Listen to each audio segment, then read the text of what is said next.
الحمدللہ رب العالمین والصلاة والسلام علی نبینا محمد وعلی آلہ وصحبہ اجمعین، اما بعد۔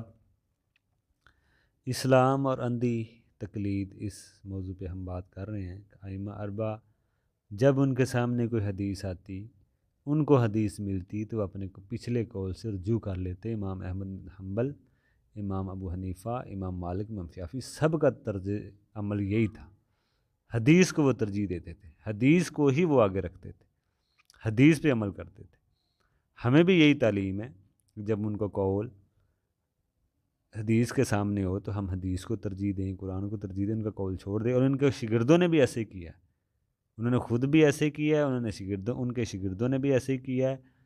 1/3 مسائل میں اختلاف کیا ہے امام ابو حنیفہ کے شاگردوں نے اپنے امام سے، اور ہمیں بھی یہی تعلیم دی گئی ہے۔ وہ الگ بات ہے، ہمارے جو تعصب ہے، جن کے اندر مسل کی شخص پرستی ہے، جن کے اندر وہ نہیں چھوڑتے، طویلیں پیش کرتے ہیں، لیکن ان کی بات یہی ہے کہ ان کے قول کے سامنے جب حدیث آئے تو قول کو دیوار پہ مارو، حدیث کو اپنا لو، کامیابی نجات اسی میں ہے۔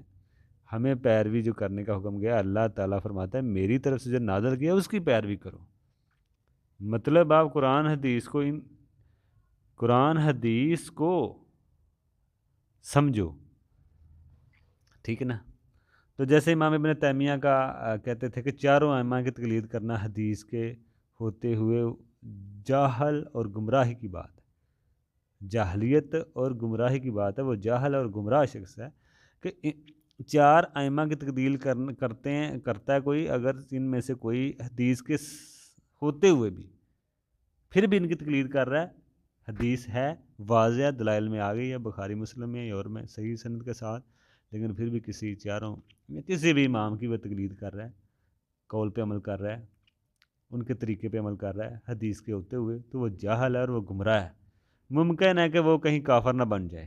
واضح حدیث کے سامنے کسی قول کو ترجیح دینا، کیا کہتے ہیں کہ اگر کوئی یہ عقیدہ رکھے کہ کسی خاص امام کی پیروی کرنا واجب ہے، دوسرے کو چھوڑ کر کسی ایک کی پیروی کریں، ہر مسئلے میں کسی خاص امام کی پیروی کرنا واجب ہے، یعنی کہ دوسروں کو چھوڑ کر کسی ایک کی پیروی کریں ہر مسئلے میں واجب ہے، تو قاضی اس سے توبہ کرائے، وگرنہ اس کو قتل کر دے۔ کتنا بڑی بات انہوں نے کر دی۔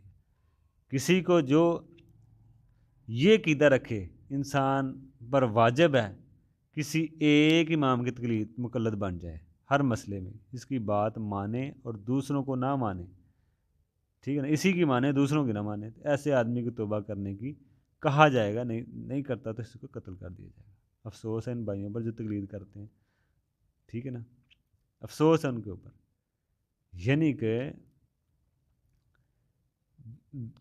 یعنی کہ کیا کہتے ہیں کہ اگر کوئی یہ عقیدہ رکھے کسی خاص امام کی پیروی کرنا واجب ہے، دوسروں کو چھوڑ کر کسی ایک کی پیروی کرے ہر مسئلے میں واجب ہے، تو قاضی سے توبہ کرائے، ورنہ سے قتل کر دے، ٹھیک ہے نا۔ کس کو جو یہ عقیدہ رکھے انسان پر واجب ہے کسی ایک امام کا مقلد بن جائے ہر مسئلے میں، اس کی بات مانے دوسروں کی نہ مانے، ایسے آدمی کو توبہ کرائی جائے، ورنہ اس کو قتل کر دیا جائے۔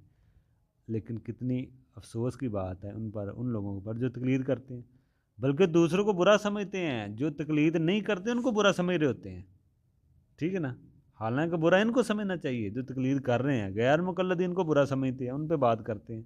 افسوس ہے ان لوگوں پر، بلکہ خود بات کو سمجھو، بجائے کا وہ خود سمجھو، جو تقلید نہیں کرتے اب ان کو برا بلا کہہ رہے ہیں۔ امام ابن حزم کہتے ہیں تقلید کرنا حرام ہے۔ امام ابن تیمیہ کہتے ہیں کسی ایک امام کی تقلید کرنا یہ اللہ تعالیٰ کے ساتھ شریک بنانے والی بات ہے، کیونکہ یہ شریعت سازی کرنا یہ اللہ کا حق ہے، کیونکہ شریعت سازی اللہ تعالیٰ کا حق ہے۔ سارے ائمہ پورے وحی کے احاطہ نہیں کر سکتے، اس لیے تقلید نہ کریں، سب سے مسائل پوچھیں۔ جیسے امام مالک نے امام مطا پر عمل کرنے سے منع فرمایا تھا، وہاں کا جو بادشاہ تھا اس نے کہا کہ امام مطا پہ عمل کیا جائے، انہوں نے منع فرمایا کہ ساری حدیثیں اس میں نہیں ہیں، جو مجھے ملی میں نے رکھی، جو نہیں ملی ساری تو نہیں آ سکی اس میں۔ تو امام مالک نے کہا کہ میرا سب حدیثیں میرے پاس نہیں ہیں، ٹھیک ہے نا، کچھ ملی کچھ نہیں ملی۔ تو یہ بات ہوتی ہے، اس چیز کو سمجھا جائے کہ آپ ہر بات ان سے ہی لینی ہے، آپ ایک ہی امام کو پکڑ کے سارا دین ہی وہاں سے لینا ہے، ویسے ہی چلنا ہے، یہ بات ذرا ٹھیک نہیں ہے۔ اور بعض کا تیمہ اربا کی طرف کچھ جھوٹے اقوال منسوب ہوتے ہیں، انہوں نے کہا نہیں ہوتا، یہ بھی بات ہوتی ہے۔ باقی ہم نے جو باتیں کی آج وہ اللہ تعالیٰ کی طرف سے ہیں، جو صحیح باتیں ہیں، جو ٹھیک باتیں ہیں وہ اللہ کی طرف سے ہیں، جو غلط اگر ہم سے کوئی بات ہوئی ہے وہ شیطان کی طرف سے۔ اللہ تعالیٰ ہمیں جو بھی ہم نے کہا سنا اور اندھی تقلید سے اللہ ہمیں بچائے، اور قرآن و حدیث کی اہمیت ہمارے دل میں اللہ تعالیٰ بٹھا دے، اور ہمیں قرآن اور حدیث کو ہی ترجیح دیں، اور اسی میں نجات ہے، اسی میں کامیابی ہے۔ السلام علیکم۔